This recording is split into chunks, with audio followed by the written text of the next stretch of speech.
Petite rubrique en vrac, mais néanmoins fabuleuse et bien panachée. Deuxième rubrique, échafaudage d'un pélican. Et voilà, tout s'est joué sur un coup de dé. Audacieux, peut-être. Risqué, sûrement. Tout ça parce qu'il me fallait absolument quitter ma villa de la falaise, car de trop nombreux alinéas ténébreux perturbaient la symphonie du hasard et laissaient présager tous les fléaux de l'apocalypse. Et c'est dans les vestiges du jour que tous les échafaudages de paysages fabriqués participèrent à l'élaboration de mes chants du crépuscule sur un très mélancolique moderato cantabile. Toutefois, c'est grâce à ma mentalité cryptomystique que je pus illico déclencher l'opération mystère, ce qui induisit que toutes les menues épissures du temps sous-jacent me permirent d'atteindre sans difficulté la terrasse des audiences du clair de lune, où je croisai, tout à fait inopinément, le roi Arthur en vive discussion avec son beau-père. « Dites-moi, seigneur Léodagan, j'ai quelques paysans qui me causent beaucoup de soucis pour une vulgaire question de bornage.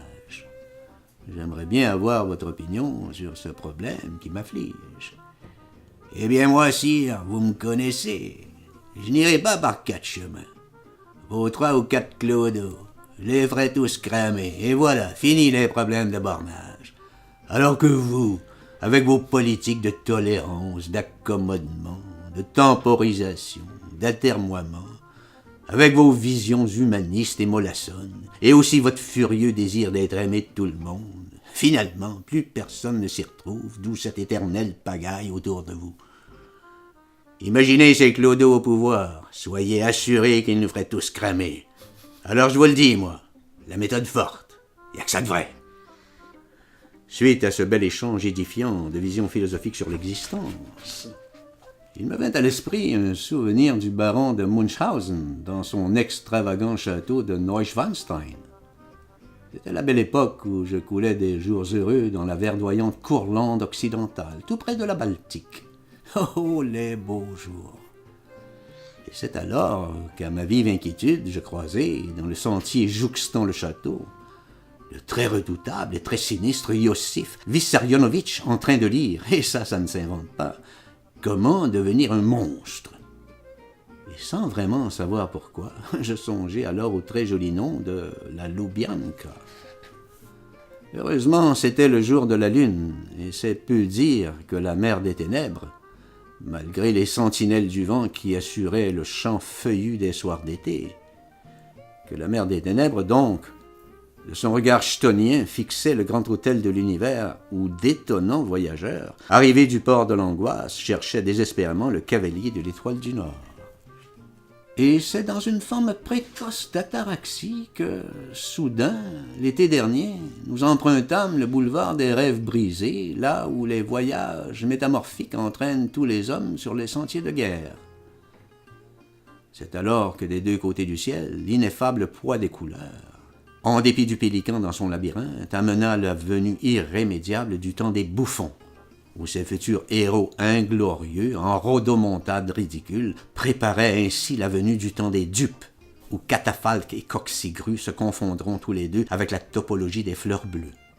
Alors, demain, tous crétins, et c'est bien malgré les lagopèdes de l'espoir que sur mon cheval de feu, je partis à la recherche de l'inestimable éventail de mademoiselle Mallarmé, car comme chacun le sait si bien, au commencement était l'hiver, et c'est à la Chandeleur qu'un infâme salaud assassina Merlin l'Enchanteur, près de la colline cambrienne, ce qui eut pour effet de provoquer une immense inondation. Et c'est ce qui amena mes beautés siluriennes à me chuchoter en périphrases mystiques leur gai savoir en regard au trésor des Nibelungen.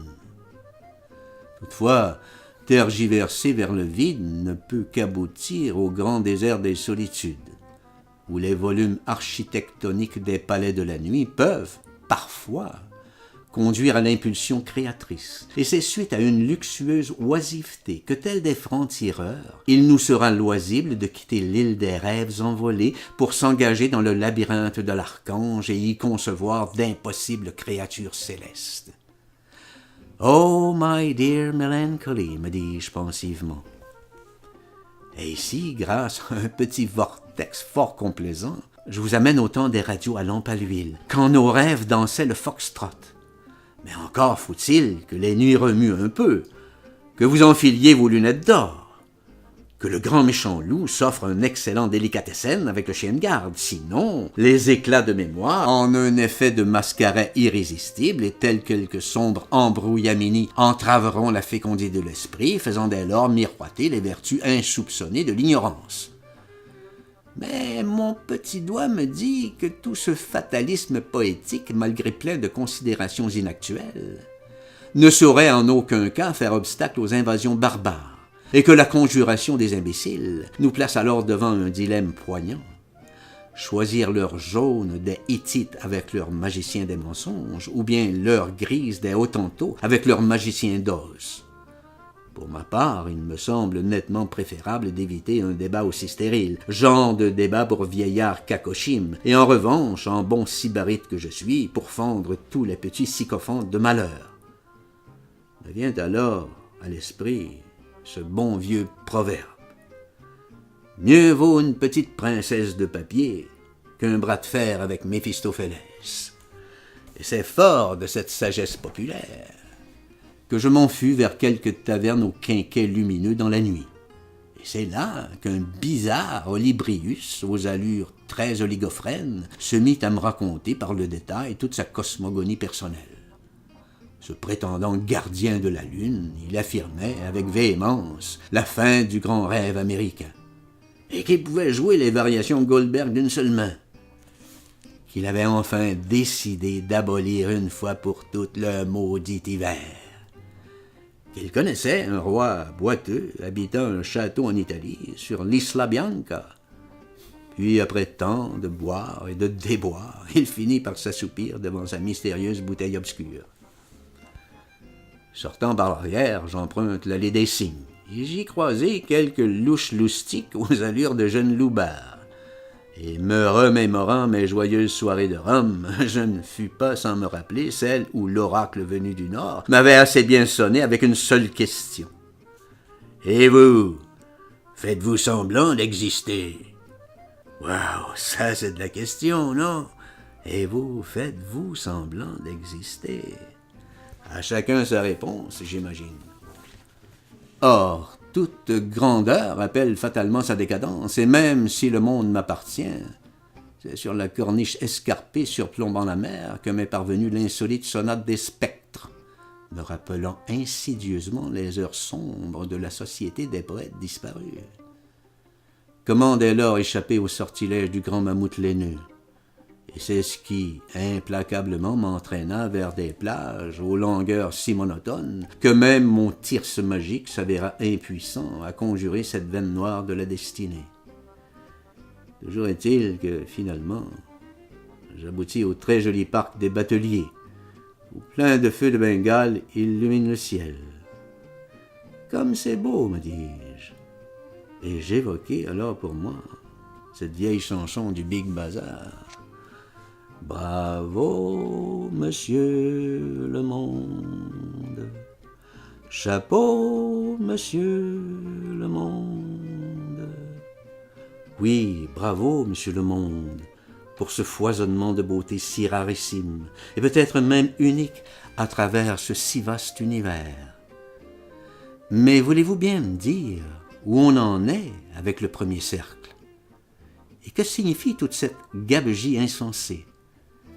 Et n'est-ce pas en Arizona que Titania et Oberon échappèrent au terrible Minotaure? Quoi qu'il en soit, c'est dans un Boeing bleu de mer que je me rendis au lac Miroir, ne serait-ce que pour voir le bon côté des choses et ainsi me sortir du livre de l'inquiétude avec son sinistre obituaire qui vous clame sans cesse que personne ne sortira vivant d'ici. Et c'est seulement après 9 semaines et demie d'un énormissime calme hanséatique que par un ignoble coup de jarnac dégueulasse, le grand méchant renard, toujours aussi feuté ce petit salopard, m'obligea à passer 3 semaines d'enfer chez Tati Daniel. Aïe, aïe, aïe, quelle déveine!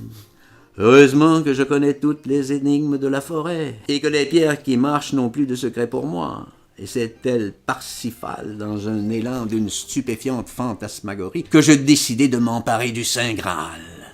Bien mal m'en pris, car je me butai dès le début à la légende des jours sans fin. Et j'ai vu alors que c'est aux confins des exils que tous les trônes de fer subissent une totale annihilation. Et c'est en revenant qu'à que je croisai sur mon chemin de retour un gringo de Yellowknife, qui, d'un regard paterne, m'avise qu'une grande alerte noire est en cours. Et tout goguenard, je le vois regarder sa montre. Il reste précisément 27 secondes avant l'explosion qui se produira exactement à la confluence des 3 rivières. Mince alors, voilà toute une débâcle en perspective. Et comme un peu de fumée dérivait dans le vent, j'avais le sentiment bizarre d'être une persona non grata dans ces lieux, et je pris aussitôt la tangente de la loi du plus fort, mettant ainsi en marche mon plan B, à savoir, primo, surtout ne pas suivre la Reine Blanche dans sa course effrénée pour capturer un Bandersnatch. Deuxio, malgré la pénibilité de la tâche, m'astreindre à une prosodie la plus eurythmique possible. Et tertio, pieds nus dans l'aube, près du lac à la pluie, et après plein de chemins de travers, toujours selon les règles du jeu, mais avec 0 visibilité et sans défaillance, bien joué carte sur table. Mais, sur ces entrefaites, une joyeuse bande d'Illinois tapageurs arrivait du grand lac de l'Ours à bord du radeau de la Méduse. Quel équipage étonnant, d'autant plus que le tsar de Peshawar arrivait lui-même de par la rivière enragée, débarquant avec un groupe de petits trublions, ma foi, fort turbulents. Voilà une théorie des plus bigarrées, me dis-je, sotto voce. Et même si ce cortège était remarquable, ça n'en avait pas moins l'air d'une véritable commedia dell'arte. Somme toute, qu'en est-il de l'art de rater sa vie? N'y a-t-il pas un lien direct avec l'art d'avoir toujours raison? Bien sûr, ce sont là des concepts à manipuler avec soin. Car 9 fois sur 10, minimum, les gens, tels des électrons libres, disent à peu près n'importe quoi. Mais d'autre part, l'amour, est-il vraiment aveugle? N'a-t-on pas toujours besoin de ce mal qui nous fait du bien? Seulement voilà, je vous ramène ici, un peu brutalement, je le crains, à mon retour du pavillon des cancéreux. Et c'est à ce moment que j'ai culbuté d'aplomb dans une profonde et extrême lassitude, ce que j'appellerai plus tard mon voyage dans la zone limbique. J'ai toujours aimé l'allégorie qu'utilise le sorcier Yaqui dans les histoires de Carlos Castaneda à propos de la mort, qui se tiendrait durant toute notre vie à notre gauche, légèrement vers l'arrière, à une longueur de bras. Alors, dans cette zone limbique, mon âme dérive lentement dans une grande quiétude, une grande paix sereine, et où je perçois avec une acuité extrême toute l'infinie dérision des affaires humaines, et où je vois très calmement ma mort qui me regarde aussi avec comme un sourire très doux.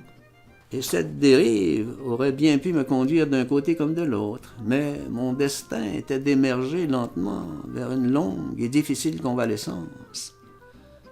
J'avais sans doute besoin de revoir ma petite Félotsé, de revivre encore le café Balbise, de revoir toutes les beautés du monde, notamment mes 3 chats.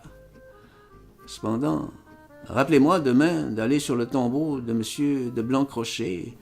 Et si je meurs entre-temps, faites en sorte que le chant des marées puisse m'accompagner jusqu'à mon dernier repos. Finalement, ils vinrent tous de blanc vêtus, porter leur piano deuil dans mon jardin de sable. Et l'exquise marquise des ombres m'offrit alors l'amer calice des vaincus. Et de mes alcôves vides, sur les noires souffrances de mes enfants morts. Et puis ceci.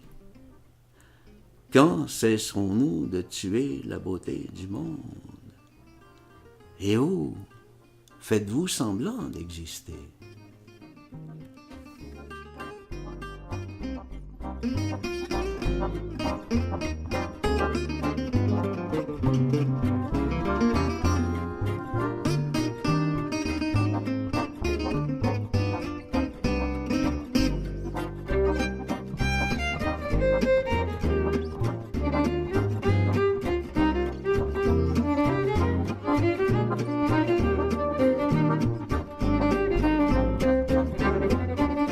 Je vous amène au temps des radios à lampe à l'huile. Je vous amène au temps des radios à lampe à l'huile. Bon, je recommence. Je vous amène au temps des radios dans... Non, je vous amène... Non, je l'ai fait ça. Non, faut que je le fasse.